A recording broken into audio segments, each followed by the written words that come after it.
Good day, ma'am. I am Charlene Liprado, came from 2 BPED A. So before to start my report, ma'am, let we have first a opening prayer. So let's bow down our heads and put our presence to God. Let us pray. Dear God, we thank you for being with us always. We thank you for your love, guidance, protection, and forgiveness. As we have my report today, I'm asking for your heavenly wisdom and understanding. Help me, O Lord, to stay focused, kind, and good. I surrender to you. We surrender to you everything, our hearts and desire. This is all we ask and pray. Amen and amen. So let's move on to my report, ma'am. Next slide. So my report was all about colonial influence Philippine dance. At ang napili kong tribe is the Pangasinan. Next. During the Spanish period, Western European ways of life spread throughout the islands. Along them came from European dances, such as waltz, fandango, mazorca, polka, and dihota. So the Filipinos welcomed these dances and by adding native flair and style, made them their own. Named in the honor of the heroine in Dr. Jose Rizal's novel, The Noli Me Tangere, the Maria Clara suit captures the elegance and charm of the Mestiza Filipina, as well as the gallantry and boldness of the Mestizo Filipino. Courtship, love, and flirtation are all evident in the suit of these romantic dances. So, ang na-assign po na report sa amin is about Western influence dances. So, this is influences by the European dances. So, let's move on to the next slide. Colonial influence Philippine dance. So dito, the westernization of Filipino culture brought tremendous changes in the style of dancing among the Filipinos. The Spanish colonizers introduced such dances as fandangos, habanera, and jotas, realizing the Filipinos were lovers of music and dance. These foreign dances were used to convert most native to Christianity. Later, the state of European valse, the mazurka, the paseo rigodon, lanceros, ridova, and curacha before became popular. Dancing in this period played an important part in the social activity of the Filipinos. Variations in the manner of executing the dance steps, and some movements were done. These dances were primarily taught and introduced to the elite. The originals were modified by the Filipinos themselves to suit their lifestyle. So, yung mga sayaw sa Western influence dances is came from our colonizers. Galing sa mga elites which is na na-e-impluwensyahan tayong mga Pilipino at nakakabuo tayo ng mga sayaw dahil sa mga colonizers na yun. So next, we have, so, the main topic here is the Pangasinan. So, ang napili ko na tribe is the Pangasinan. So, the Pangasinan, the rich culture. Alam naman natin na ang Pangasinan is very rich in culture and arts and traditions are just some of the few attributes to consider to espouse and love the salt paradise of the archipelago. So, dito, ang culture ng Pangasinan has a diverse influence from the ethnic groups of Malayo-Polynesian, Western Hispanic, Indian, and Chinese, and with a bit effect of Americanism. So mostly, as you observe and as we all know, no, yung mga dances talaga ng Pangasinan ay influence talaga ng mga colonizers natin galing Western Hispanic, Indian, Chinese, and so on. Next slide. Let's move on to the language. So these are the attributes of a Pangasinan to clarify their culture and traditions. So number one, we have this language. Language, Pangasinenses use at least three different dialects to communicate. We have Tagalog, um, Pangasinan, and Ilocano. In the northern municipalities of Pangasinan, both Ilocano and Pangasinan are generally used. On the other hand, municipalities situated on the south and the east commonly speaks more of Ilocano than Pangasinan. So bakit ang language pala na mayroon ang mga Pangasinenses? Pag sinasabing Pangasinan, yan yung area or place ng mga Pangasinenses. At ang mga Pangasinenses na yan, sila yung mga taong naninirahan sa Pangasinan. And they have three languages, the Tagalog, the Pangasinan, and the Ilocano. So titignan natin kung ano ba ang naging contribution ng mga languages na ito sa ating mga dances. Let's move on into the next slide. We have here also the laws and politics. Pangasinan's government has always been very active ever since. Nagiging active talaga sila ever. So because of its past and present administration, Pangasinan's wellness was sustained all over the years. The province has already accomplished many projects which helped them gain awards for the quality of service it provides. So, sa nabasa natin, so makikita talaga natin kung gaano talaga ka-active ang Pangasinan people, ang mga politics ng ating Pangasinan, ang takbo ng government ng mga taga Pangasinan. Kasi makikita natin how they love their town, their place, kasi makikita natin sa mga establishments, paano nila minamahal yung kapwa nila at nagpro-provide ng mga needs which is nilalagay sa tama um, yung mga sa tama yung mga laws and na ini-implement ng ating government. So let's move on into the next slide. We have here the technology and material culture of Pangasinan. So, due to the rapid modernization, Pangasinenses also strives to jump on the bandwagon. So, ano ba tinatawag nating bandwagon?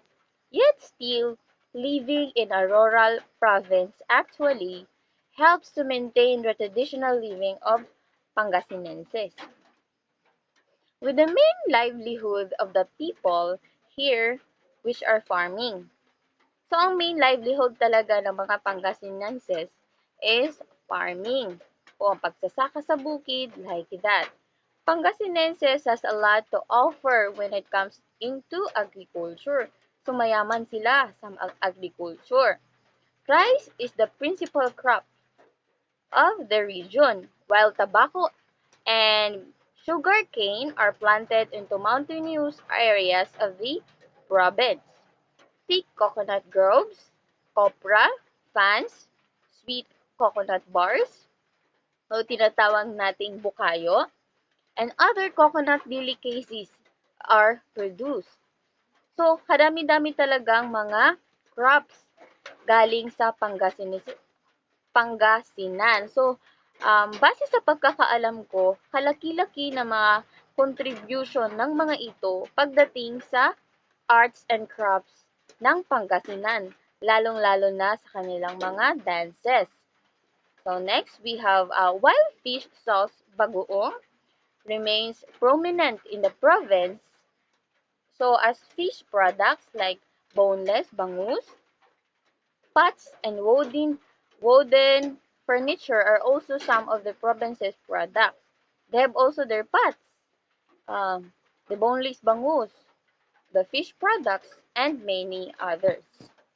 Next, the technology and material culture. So, continuation ito ng previous slide. Pangasinenses still also utilize kuliglig. Kuliglig as their notable transportation in the rural areas. It is used to carry several people along with their harvested crops. So ginagamit itong kuliglig the way they harvest their crops or materials to make their work better and easier. So sa pamamagitan ng kuliglig, napapadali, no? Napapadali na napapagawa ang kanilang mga gawain. Kasi transportation may itong kuliglig, no? They still make use of carabaos as a partner in farming. They have also their carabaos in some areas, but some prefer tractors and other machineries to work with. So they have also um, the tractors and others. So houses in Pangasinan are mixed types. So pagdating naman sa mga kabahayan doon sa Pangasinan, they are mixed types. So several residences are built inspired by the Western countries. Oh, 'di ba? So they are inspired by the Western countries with pure concrete, no, with steel roofing. Some has the classic nipa hut, so di pa rin nawawala ang ating bahay kubo o nipa hut, and similar wood products. Others had both of I concepts by placing the concrete in the first level of the house and wooded materials in its succeeding floors. So, yun nga, yung mga kabahayan ng mga taga-Pangasinan ay built inspired by the Western countries.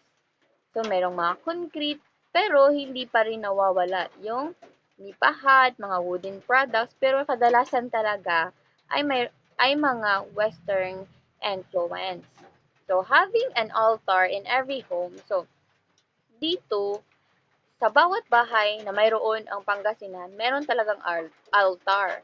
So, ano yung altar? Um, Altar in every home also reflects the Pangasinenses as being God-fearing people. So, it is recognizing or portraying as God-fearing people. So, as we observe and know that all Pangasinenses are all God-fearing people.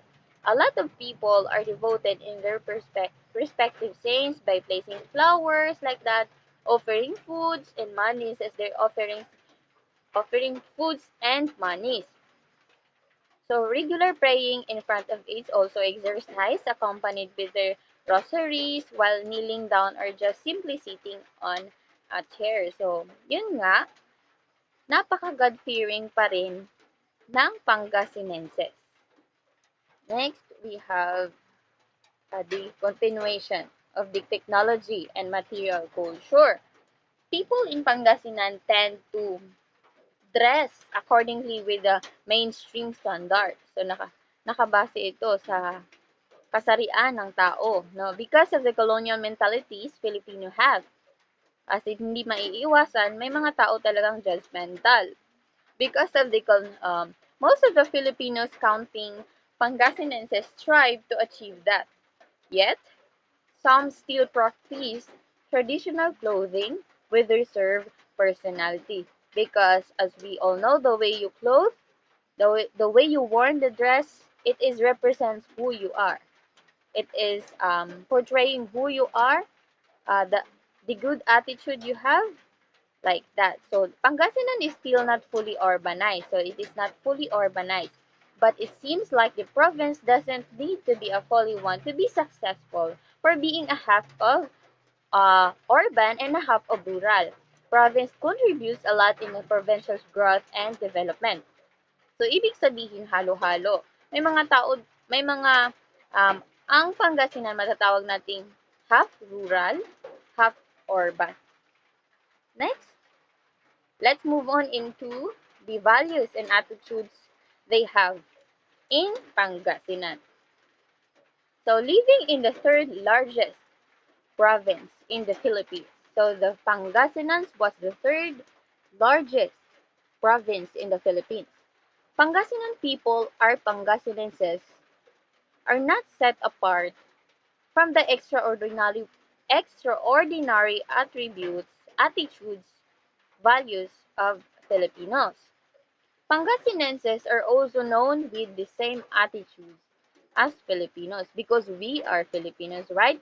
So naniniwala sila the way ang Pilipino mag-act, the way ang Pilipino na naniniwala, they are a normal person um like me. I am Christian, they are all Christians. And we can find some out there na, but mostly they are Christian. It is a Christian's lowlands area, province in the Philippines. They are also hospitable, no? Family-centered, excuse me, religious, respectful, and hardworking. Apart from this, they are also lovers of their values and heritage. So they are also a lovers of their values and heritage. Pangasinenses love literature.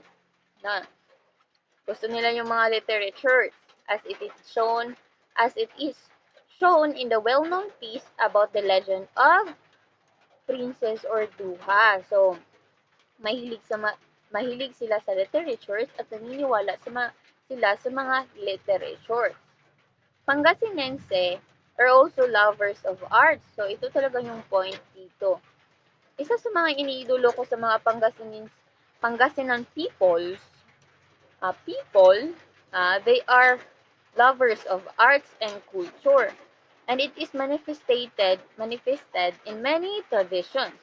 One of which is the practice is called panagkamarerwa, which is taken from Pangasinan word kamarerwa or soul during All Souls Day. So, nangyayari ito during All Souls Day. Pangasinenses also show their values through songs, an example which is the Malinaklay Labi that manifests the values of Pangasinenses for courtship. So, sa tuwing um, November, yung mga Pangasinan people, they're offering song. Nag-offer sila ng mga song na isa doon ang tinatawag na kamarerwa, which is it is where portraying how they love those people who are deceased already. Next, we have also the continuation of the values and attitudes of a Pangasinan. So, Pangasinenses are naturally religious. So, they are naturally religious. An important example of this is the belief in the miracles of the Marian image is the Virgin Dolorosa of Mangatarem, who, according to the townspeople, have protected them from the vicissitudes of war. The sash of the Virgin is also borrowed from time to time by pregnant women who wear it on their last week of pregnancy to ensure safe delivery. So, base dito sa values and attitudes ng mga taga-Pangasinan, so, naniniwala sila sa miracles of the Marian image na tinatawag na Virgin Dolorosa. Ibig sabihin, pag ikaw nabuntis, last day mo na, pag araw mo na ng kapanganakan, you have to go with the Virgin Dolorosa in order for you to have a good delivery of your child. Now next, the Pangasinense are fans of celebrations also. Ito na, ang Pangasinan sweet sila sa mga celebrations. Special occasions such as fiesta like that, weddings, baptisms, and death anniversaries are some in which extravagance is needed to save face. Values and attitude have always come together since these mostly compose the personality of Pangasinense. Let's move on into the religion of Pangasinan people. We have here the word manawag. Manawag, what is manawag? A manawag is a native Pangasinan term, which literally means to call. To call, manawag, to call, like that, manawag. And one of the known towns in the province of its patronage. The sacred Most Holy Rosary of Manawag, the minor basilica of Our Lady of Manawag, draws a congesting flux of visitors and devotees every day. The image of the Virgin Mary of Manawag is believed to be a miraculous and said to be has the power to heal. So base dito, based sa mga Pangasinenses or sa Pangasinan, ang sinasabi na manawag, it is a miraculous Virgin Mary. It has the power to heal, meaning kaya niyang gumamot kahit anumang sakit, kahit pawi sa pag-ibig, ganyan. Next, we have before the emergence of Christianity brought by the Spaniards in the early 1600s, Pangasinenses then, like the other indigenous communities in the Philippines, believed in paganism and animism. They believe paganism and animism, which they praise everything they see around them, meaning they praise everything. Pinipraise nila lahat ng mga nakikita nila. Like that. According to the research, so based on the research, the Dominican missionaries conquered the province by Christianity, which they thrive. It is evident, therefore, that their religious influence still runs and observed until these very days. So, hindi pa din nawawala yung mga paniniwalang iyon. Kahit sa ngayon, nanatili pa rin itong buhay. Yung naniniwala sila sa mga nakikita nila, naniniwala sila sa miracles, no? It's because of Virgin Mary Molodora. Next, Pangasinenses like the Roman Catholic community. So, worldwide observes November every year as All Saints Day and also on every November 2. November 1 and November 2. That was the All Saints Day and the All Souls Day. These days are witnessed to give tribute to their loved ones by visiting the tomb and offers prayers, which means of singing the names of the dead. Lighting candles at the altar of the house is also believed to be the replacement instead of visiting the cemetery. So, sa Pangasinan, tuwing November 1 and November 2, they are always visiting their loved ones who are deceased already, offering foods, lighting candles in the house, like that. Next, we have the continuation of the religion of Pangasinan, a 142 quatrains. Grabe, sobrang dami. Pangasinan Christmas Carol, which would be performed by both men and women in an estimated 90 minutes. The song is related to the story of the three wise men, or the Magi. Moreover, the song is considered to be the longest Christmas carols among the other Christmas hymns in the Philippines. So, itong tinatawag na Magi, ito yung pinakamahabang Christmas carols mayroon ang Pilipinas. At nakikita lang yan sa Pangasinan. During the commemoration of the Holy Week, gayunpaman, the locals of Pangasinan, particularly in the parishes in the province, observe the religious tradition services such as the procession of the called Santo Bangkay. Santo Bangkay. So, meron silang prosesyon na tinatawag nating Santo Bangkay. Ano ba itong Santo Bangkay na ito? A replica of the remains of Christ's body during the Good Friday and the Pabasa, or the chanting of the life of Jesus, which starts on the Holy Wednesday and will end midnight of Good Friday. So, itong prosesyon na ito, tinatawag ito na Santo Bangkay kasi they believe Christ's body during they believe they are having their procession. It's because of Christ's body during the Good Friday. At mag-e-end ito midnight of Good Friday na tinatawag ng pabasa. The feast of the Senior Divino Tesoro in the town of Caliseo pala, is also celebrated from April 24 to May 2. Senior Divino Tesoro is also believed to be a miraculous image in the Christ of Jesus in the cross.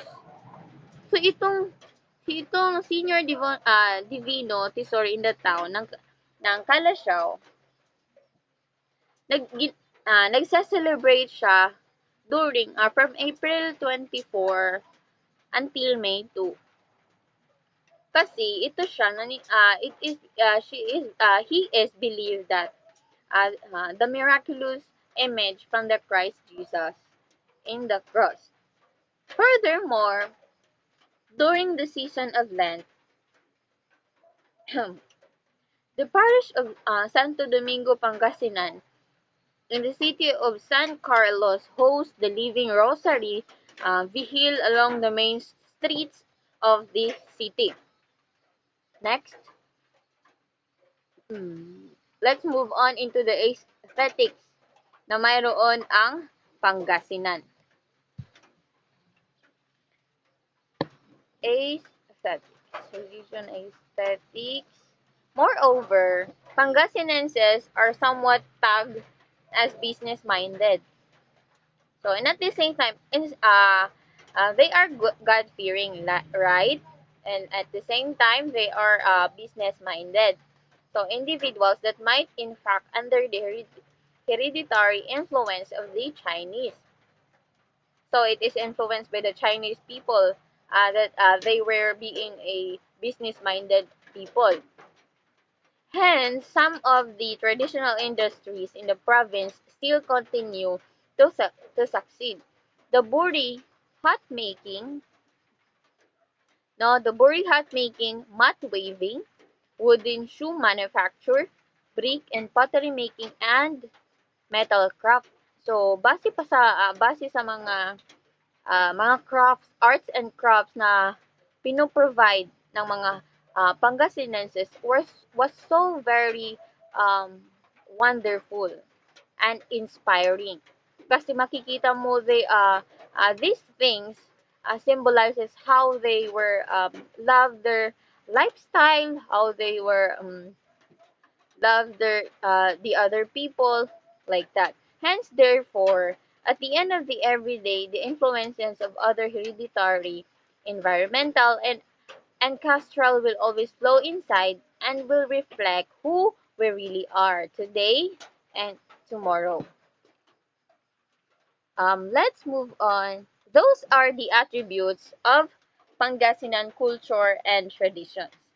So the important part of my report is the dances. Dances from Pangasinan. So let me enumerate first the dances came from Pangasinan. So we have first the Binislakan, second the Binuyugan, Habanera di Soltera, Habasinan, Futa Pangasinana, Lanceros Dilingayin, Maliketa Polka, Mariposa, Mazorca Valsivieja, Humakaret, La Simpatica, Pampapilikilan, Nelestunan, Usawis, we have also Ontanay, Panangabalayan, Pandango na Tapis, Pasikat na Baso. We have also here the Tubong Kalaton, Tupaan, Malinak Laylabe, Sayaw Id Tapiw na Bangko, Sigsiliw, and last but not the least, the Imunan. Let's have first the Imunan. The Maria Clara or Los Bailes de Ayer. Maria Clara suit. So, the dances belongs to this suit are the following. First, we have the Imunan. Let me introduce first what is the meaning of Imunan. Ang Imunan ay nanggaling sa province of Pangasinan, San Jacinto. It is a courtship dance. It is a courtship dance means jealousy. Means jealousy. The dance depicts a love triangles. Two girls and one boy. So sinasayaw ito ng dalawang babae at iisang lalaki. In this dance, the boy tries to please the girls who are trying their best to get his attention and favor. The boy shows an admirable attempt to please both girls by paying attention, flirting, hindi talaga mawawalang flirting, and dancing with them, one after the other. The attempt is successful and the end of the dance, all sweetness and harmony among the three dancers. So, according to this statement, ang dance na imunan ay sinasayaw ng dalawang girls at iisang lalaki. Meaning, kumbaga sa unang part ng sayaw is nangyayari dito ang jealousy. Meaning, nagseselos yung isang babae sa another girl kasi doon nagpe-flirt ang guy. But the end of the dance, all sweetness and harmony among the three, and harmony at the end.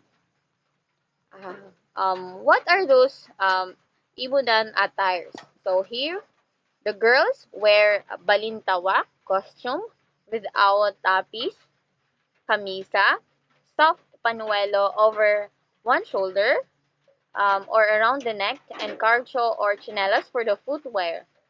So, girl 1, yung isang babae, has fan hanging at the right side of waist, and girl 2's fan hanging at the left side of waist.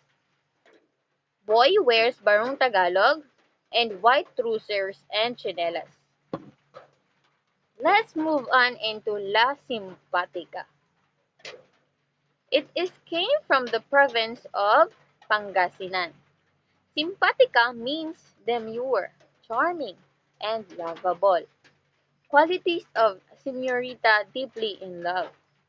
The flavor and context of the La Simpatica centers on love exploits of gentlemen suitors who are after the love of their life. In the Philippines, where moral rules are strict and binding, society calls for the ladies to be impeccably demure and gentlemen to be prim and proper. So, based sa statement, this dance is played by the señorita, meaning one girl. Those guys or boys surrounded that girl. It is pleasing. It is working with love and care. It meaning all in all, no, it is portraying us how those guys love their señorita through their care, through the way they please, through the way they serve their señorita. Let's move on into Mariposa. Mariposa also came from Libusong, Pangasinan. So, ang ibig sabihin ng Mariposa is a Spanish for butterfly. Tinatawag itong butterfly. The males in the dance are the butterflies and the females in the dance was the flowers. This dance depicts a butterfly flirting from one flower to another. When he makes back to his favorite flower, he is disliked and snubbed for his infidelity. The the butterfly is sad and learns the lesson not to make love to many girls. The girl pities him and later accepts his pleas so that in the end the two are happy once again. So, parang same sila ng parang magkapareha sila ng tawag dito man imunan, which is ang ang lalaki is yung naga-portray bilang butterflies. Yung mga females naman is the flowers. So, sa sayaw na ito, mas madami yung lalaki. So, kumbaga, add ang lalaki, even ang girls. So, yung mga lalaki nag-flirt sa mga babae. And those girls naman, feeling pity, meaning, kumbaga, hindi nila accept. But at the end, nandun pa rin ang happy once again. Ganun. Next, we have the Valse Vieja. Valse Vieja in Pangasinan performed during stately gatherings and fiestas. So it is always performed in fiestas and gathering by the upper class of Old Pangasinan may still be the waltziest of all Pangasinan dances. Kasi pag sinasabing waltz, so ang Valse Vieja, based pa lang sa pangalan, sinasayaw lamang, it is portraying as a upper class na mga tao. It is portraying upper class of Old Pangasinan. It is more on waltz of all Pangasinan dances. The European waltz is interpreted with the kiwet like this, a hand movement particular to the province of Pangasinan. Valse Vieja attire. So, what are those attires? From girls, for girls, we have here, hindi talaga mawawala ang Maria Clara, Barot Saya in Tagalog, ensemble consisting of baro, panuelo, saya de cola, enagua, sobra falda, and the accessories of decorative comb, dangling earrings, choker with large pendant, and shoes for footwear. Next, we have here the Hota Pangasinana. Hota Pangasinana. I-zoom in ko siya kasi hindi masyado maklaro. Hota Pangasinana. So, it is lively and beautiful festival dance. So, it is a festival dance.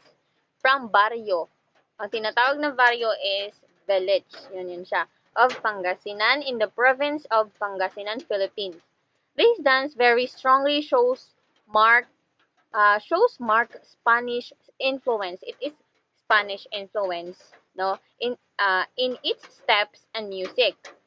In the early days, it was the favorite dance performed by the old people during fiestas and social gatherings. So, Hota Pangasinana is one of the many colorful dances discovered through the research of Miss Jovita A. Season, who personally taught this dance to Bernardo T. Pedere during the summer of 1963 at the National College of Physical Education in Manila, Philippines. So, galing ito, it was a research of Miss Jovita Season at tinuro niya kay Mr. Bernardo T. Pedere during the summer noong 1963. So, ano ba ang mga costume? Ano ba ang attire? Meron ang Hota Pangasinana. Wears for wears Maria Clara, no? Style costume with black wrap around o tinatawag nating tapis. For males naman, wears barong Tagalog and black trousers, no? Mostly, sasabihin ko na lang, hindi talaga nababago ang attire ng Western influence dance na tinatawag nating Maria Clara suit and the barong Tagalog. So, nandito na, nakalagay na ang music. And the formation also, the long waist pose, stand, nandito na din yung mga steps. So, babasahin ko na lang, steps and styling ng Hota Pangasinan. Native Waltz Philippines. Waltz turn, whirl turn, and close step. Ito yung mga dance pattern na tinatawag nating Hota Pangasinan. Next, we have here the Valse Vieja attire. Ano ba yung mga attire ng Valse Vieja natin? For boys, we have the Barong Tagalog, white kamisita worn underneath, paired with dark colored pants or black leather shoes for footwear. So, based sa nakadepende pa rin sa dances yung magiging footwear ng isang sayaw. Next, we have here the Lanceros di Lingayen. Ano bang tinatawag natin na Lanceros di Lingayen? The Lanceros is another of the many dances of the European origin that found acceptance in the Philippines. This quadrille is believed to be a French of origin, where it was called lanciers. The Spaniards brought the lanceros to the country, and the folks assimilated easily into their repertoire of dances. A popular version of the Philippines lanceros are the Lanceros de Tayabas from Aurora Province, Lanceros de Negros from Silay City, Lanceros de Laguna from Pagsanjan, Laguna, and Lanceros de Lingayen from Pangasinan. It is influenced by the European, no, and brought to us by the Spaniards here in the Philippines. Next, we have the Maliketa polka. So it was came from the province of Lingayen, Pangasinan. Folk dancers from the municipality of Orbestondo have emerged champions for the Pangasinan Folk Dance Competition, which was held at the Season Auditorium as one of the highlights of the 436th Agiw na Pangasinan celebration on April 5. The group, composed of the local government, unit, or LGU employees, depicted the distinct culture of the Pangasinan community through their lively interpretation of Maliket's polka, a native dance which originated from Barangay Estanza in Lingayen that gives honor to the Santo Niño, its patron saint. So, ang sayaw na ito, ang tinatawag na sayaw na Maliketa, polka, it is a native dance, came from Lingayen, and it is where honoring the Santo Niño, tinatawag na Santo Niño, Santo Niño is patron saint. Ganyan. Next, Governor Amado T. Espino Jr. congratulated the group as he commended other participating LGUs for their effort to join hands with the provincial government in resurrecting and preserving the dying arts and culture in Pangasinan. So, hindi talaga nawawala ang unity na mayroon ang Pangasinan na kung saan napropromote yung mga arts and crafts nila, which have the biggest contribution in terms of their dances. Next dance, we have the Pampelpilalikan. Pampelpilalikan. Yes. It came from the Pangasinan province. Pampelpilale. K means to gently touch the palms. To gently touch the palms, like that. At the turn of the century, special dance gatherings meant to entertain out-of-town guests brought people together. An opportunity taken by love-struck gentlemen to look around for future partners. No? Para makita mo yung future partners mo daw. Though repressed by moral norms, ladies managed to throw meaningful glances at men, pakipot kumbaga, a message that drew each closer to each another. At last, when they stood face to face with hands and barely touching, ganun, courtship, courtship was its most passionate. So this dance, it was a courtship dance, meaning to touch gently your hands. Meaning it is portraying your future partners. Ganun. The The amorous touch that maybe lasts even a moment is what Pampilalikan is all about. The pining and longing for a loved one. Ganun. Let's move on into their attires. Ano ba yung mga attires na mayroon sa dance na ito? So, hindi nawawala. For girls, we have the Maria Clara dress. And for boys, we have here the Barong Tagalog. So, those are the Western, ano tawag dito man? These are the, the Maria Clara suit or tinatawag nating Maria Clara Los Bailes de Ayer. And next, let's move on into the, before to proceed, the Barrio Fiesta suit. So, let me enumerate first the Western dances and instruments. So, hindi mawawala ang bamboo castanets. Ito yung bamboo castanets natin. Hot for hotas. Ito yung ginagamit sa mga hota dances. Polkabal, mostly dine-decorate, it's not decoration actually. It is accessories for heads of the girls, for hair of the girls. So, ang fan na ginagamit ng mga girls sa dance, mostly sa hota, embroidered fan or lace. So, Maria Clara Jewelry. Ito yung mga Maria Clara Jewelry. So, makikita nyo naman ito. Next, let's move on into the Barrio Fiesta o Himig sa Hayon. Barrio Fiesta suit. So, ibig sabihin, it is normal suit of the dances came from the Pangasinan. We have the first dance, Binasuan. The word Binasuan means with the use of drinking glasses. Ganun. With the use of drinking glasses, and it refers to how the performers balance the glasses on their heads and hands while gracefully dancing.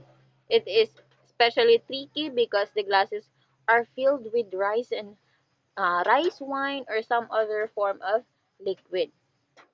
So, napaka-tricky ng dance na ito. Kasi, yung mga dancers, yung mga dancer, they have their glasses na filled of rice wine na punong-puno pa talaga. So, ang maganda lang dito is, ang dance na ito, it is performed and dancing gracefully in order for the those glasses will not be fall. Ganun. Next, we have the Dinislakan dance. Dinislakan, the community of Lingayin in Pangasinan, was derived from the Chinese word Likingtong. Likingtong. Bakit may Chinese dito? Likingtong. As you can see in the picture, meron silang mga chopsticks. Kasi it is derived from Chinese. Likingtong meaning to look backward and forward. Tumingin sa harap, tumingin sa likod. By the Chinese settlers in the area of long ago. The Binislakan dance was performed to commemorate the stay of Limahong. to commemorate the stay of Limahong, a Chinese pirate who built his kingdom in Lingayen, Binislakan, meaning the use of sticks, imitates two chopsticks used by the Chinese for eating.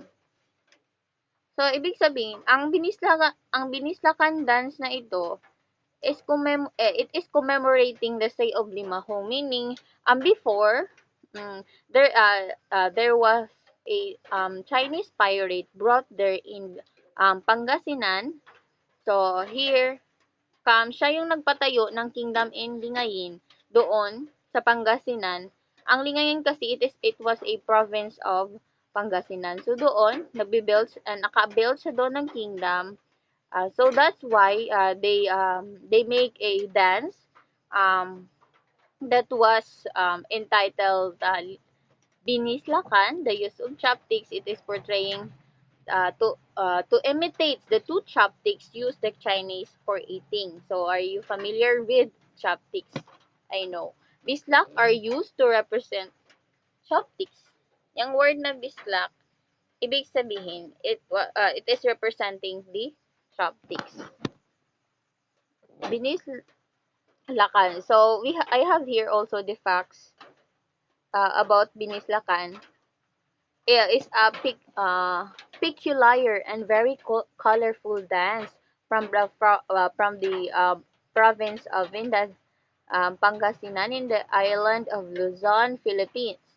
Binislakan in the Pangasinan dialect means with the use of chopsticks. Yun nga, sabi ko. Ang costume nila for girls, we have the alesgo skirt and a loose blouse with long loose sleeves like a chambra. For boys naman or sa males, wears camisa de chino and trousers that may be of any color. So ito na, shigoan kimono with loose and long sleeve. And ito pala ang tinatawag nating camisa de chino. So it is depende na lang sa mga magsasayaw kung ano ang color na pipiliin nila. But it is camisa de chino. It is surely na camisa de chino ito. Kumakaret. Kumakaret is came from Burungan, Pangasinan. It is a courtship dance of kumarakets. Ano bang kumarakets? Meaning, tao ito, a person who makes wine and tube or vinegar from saksa or a type of palm tree. No, familiar, palm tree, saksa na kahoy. So, ibig sabihin, ang kumarakets, ito yung tao na gumagawa ng wine, tube o suka galing sa saksa na kahoy. The dance shows their ability, skill, and good balance, while dancers perform the dance with half-filled glasses of wine. So, yung wine na yun, na galing sa kumarakets o yung sa tao na gumagawa ng wine, it is filled in the glasses, and gaya nga sa nakikita sa picture, ito yung hinahawakan nila while they are dancing. Look. Next, we have here the kumaraket attire. Kumakaret.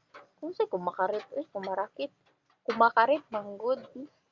Kumakaret attire. Rural Tagalog for female. We have here the balintawak with soft panuelo and tapis. For male, the camisina de chino, trousers of different colors.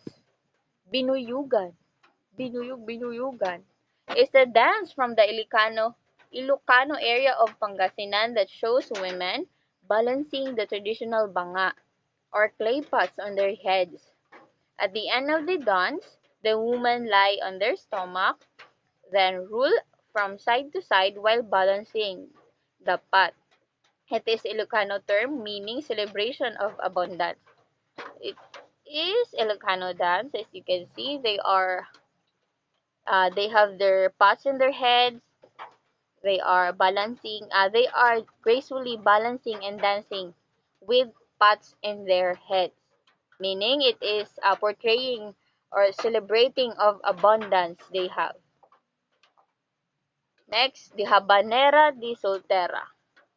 The habanera di soltera is performed by a betrothed couple during one of 7 ceremonies before their wedding. So, oh my gosh, this very expressive dance is performed during the fifth ceremony in the home of the bride to be. So, after the feast in which the relatives of both the bride and groom take a part, the people express in their dance the love and happiness they expect in their marriage. The dance is called Habanera di Soltera because this is the last time the couple will dance in their single state. Next, we have the Pasikat na Baso. So, it is came from the Pangapisan, Pangasinan. Pasikat means to show off, and baso means drinking glass. Dancers display good balance, graceful movement, and unusual skill on the top of a bench with the use of 4 glasses half full of water or wine. So last but not the least, we have there the tupaan. So it is came from also the Pangapisan Pangasinan. It is Pangasinan means to strike against each other. After a hard of day's work in making bukayo or tinatawag nating coconut candy, the barrio folks amuse themselves by dancing the halves of coconut shells held in both hands. The rims of the shells are struck together to produce sound in different rhythms. So, those are the dances came from Pangasinan. So I hope you guys you've learned a lot from me. So that's all for today.